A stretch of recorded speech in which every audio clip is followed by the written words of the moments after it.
Hello there. So I'm here to take you through a very interesting concept, and the concept I'm here to take you through is called regression analysis. This is a BDA session, and BDA stands for Business Data Analytics. That is the exit paper for CPA candidates. If you've done all the required papers in CPA, there is this exit paper called Business Data Analytics. One of the areas that you'll need to cover in this Business Data Analytics paper is this concept we are here to discuss today. So here we go. This is a question that came in December 2022 paper, and it was question number 25. So here is the question, and I'll read it.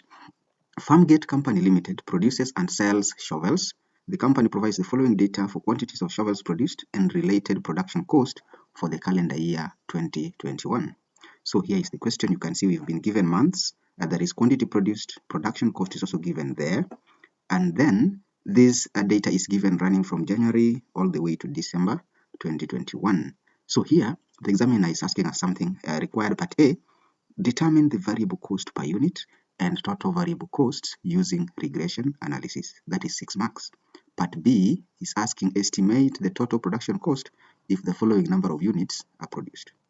And the units in part B, Roman 1, 100,000 units, 150,000 units in Roman 2, then in Roman 3, 200,000 units. Include the lower and upper boundaries at 95% confidence level. I believe you can see that added part. And then you realize part B is the one having the highest marks, and it is how much? 12 marks given there.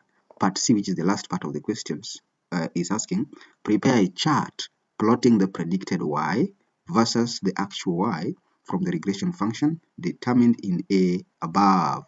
Interpret your answer.